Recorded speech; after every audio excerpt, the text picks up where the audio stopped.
सलमान भाई वेलकम, बड़े दिनों बाद आए, कैसे हैं? बिल्कुल ठीक है मानिक भाई, आप ठीक है? वेरी गुड, बहुत बढ़िया चल रहा है। आपको मिस किया। आप जरा ये बताइए, पॉइंट पर आते हैं। ये कैसा आरोप है? देश के विदेश मंत्री गद्दारी कैसे कर सकते हैं सलमान सोज?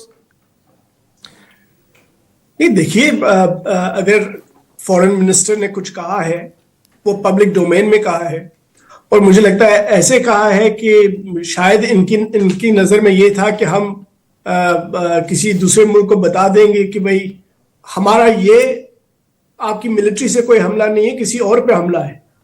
लेकिन सवाल ये भी पैदा होता है मानिक भाई, देखिए जो मैंने और आपने भी देखा होगा, जो इंटरनेशनल हेडलाइंस बनी हैं इस क्राइसिस के बारे में, उस पर काफी सारे सवालात उठाए गए हैं।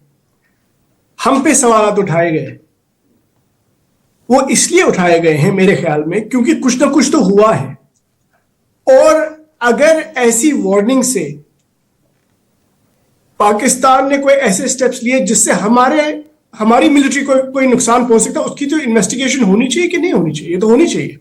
बाय द वे, जो मेरे जो भाई हैं पवन भाई, उन्होंने जो सवालात उठाए उसके अलावा कुछ सवालात हैं जो हिंदुस्तान के तमाम लोग पूछना चाहते हैं कि पहलगाम का जो अटैक हुआ वो कैसे हुआ, वो जो टेररिस्ट हैं वो कहां हैं, उसके बाद जो क्राइसिस हुई और जिसका अब जयशंकर जी की बात चल रही है, उस दौरान इजराइल के बगैर बाकी तमाम जो मुल्क थे वो चुपचाप क्यों बैठे थे?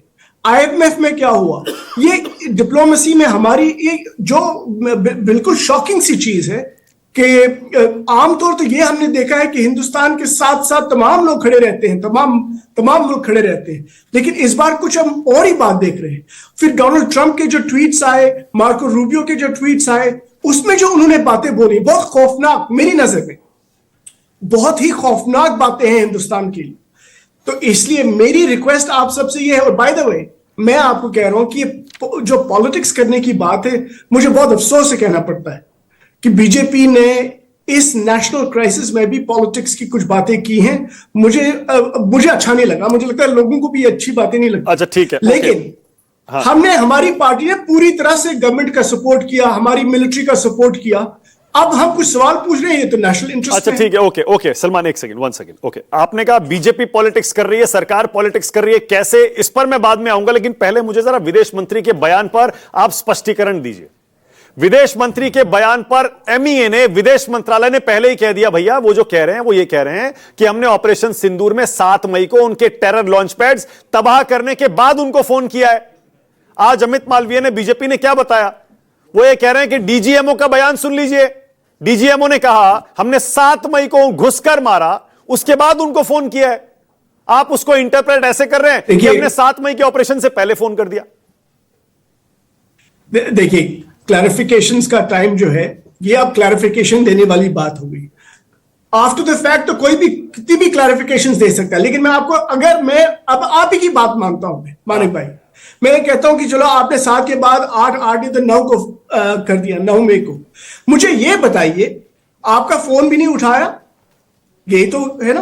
तो आप क्यों कर रहे हैं फोन? किस खुशी में फोन कर रहे हैं भाई? ये जंग, एक हिसाब से तो जंग चलने वाली है, क्योंकि आपको पता है एस्केलेशन हो रही है। हर दिन कोई ना कोई एस्केलेशन हो रहा था, तो आप किसको फोन कर रहे हैं, क्यों कर रहे हैं? ये तो सवाल पूछने वाली बात है ना, अकल की भी बात है। तो जो अब ये फॉरेन मिनिस्टर कहते हैं नहीं मैंने उस दिन किया, दूसरे दिन किया, भाई आप आराम से बैठिए, क्योंकि आपने जो डिप्लोमेटिकली, मैं आपको ये भी कह दूं, जयशंकर जी की रेपुटेशन जो इंटरनेशनल सर्कल्स में है वो ये है कि इनकी बहुत एरोगेंस है। इन्होंने इंटरनेशनल स्टेज पे काफी सारी चीजें ऐसी की हैं जिससे लगा कि ये एरोगेंट तरह से बात करते हैं, दूसरों को ज्ञान देते रहते हैं।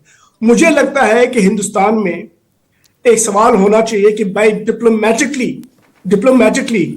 हिंदुस्तान का इस टाइम पे क्यों सपोर्ट ऐसा? मैं आपके बिल्कुल साथ हूं और आपके साथ मिलकर ये सारे सवाल पूछूंगा कि इंटरनेशनल डिप्लोमेसी में क्या हम फेल हुए, क्यों बाकी देशों ने खुलकर हमारा सपोर्ट नहीं किया, डोनाल्ड ट्रंप ने क्यों पहले ट्वीट कर दिया। मैं आपके साथ पूछूंगा, पिछले कई दिनों से पूछ रहा हूं, लेकिन मैं ये कह रहा हूं कि इतने सेंसिटिव, इतने संवेदनशील मामले में हम इस तरह का गंभीर आरोप क्यों लगा रहे हैं कि हमने पहले बता दिया उनको, जी हम यहां मारने वाले हैं।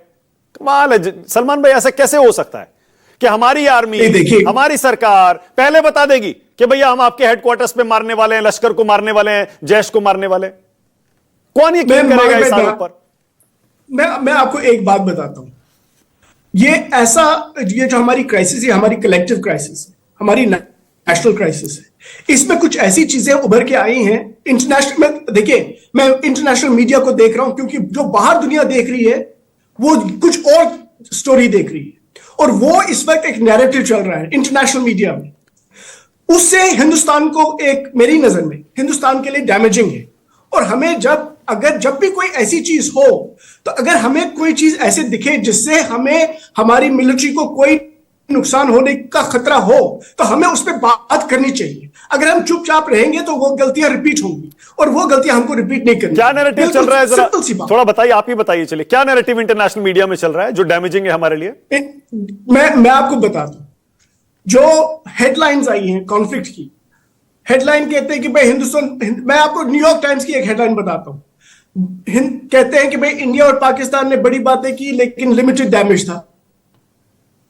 कितना हुआ, लेकिन ये मैं कह रहा हूं कि क्या इंटरनेशनल मीडिया में क्या है। दूसरी रिपोर्ट उसमें यह है कि भाई चाइना के जो जहाज हैं वो अब इंटरनेशनल तरीके में, मतलब इंटरनेशनल मार्केट्स में उनकी ज्यादा बात हो रही है।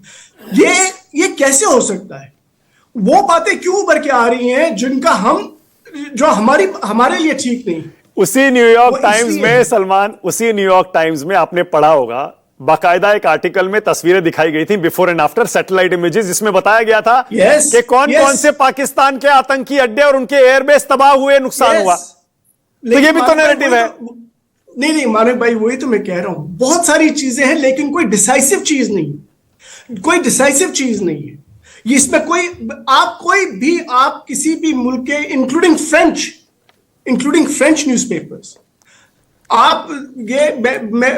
मुझे लगता है कि मुझे अफसोस है कि इस टाइम पे जब तमाम मुल्कों को हिंदुस्तान की डेमोक्रेसी के साथ खड़ा रहना चाहिए था, वैसा हमें नहीं दिख रहा है। मैं डिप्लोमेसी में आपके साथ हूं, मैं भी सवाल पूछूंगा, लेकिन आप ये कैसे कह सकते हैं, आप ये कैसे कह सकते हैं क्या, नहीं आप ये कैसे कह सकते हैं क्या मुखबिरी के चलते हाफिज सईद मसूद अजहर को बचाया गया?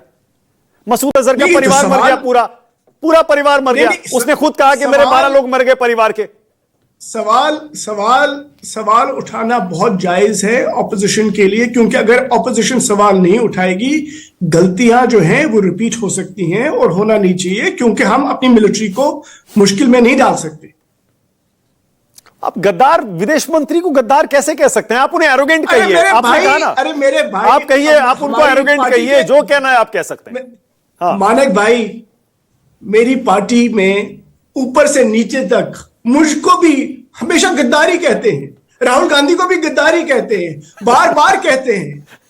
तो क्या कहते हैं आप, क्या कह रहे हैं? लेट अस बी फेयर, ये गलत बात है। अच्छा। हमें तो गद्दार कहते हैं कांग्रेस वालों ने। अब इंदिरा जी का इन्होंने निकाला, इंदिरा जी ने ये किया। भाई इंदिरा जी ने क्या किया? पाकिस्तान के दो ऐसे किए, आप इंदिरा जी को भी गद्दार कहते हैं?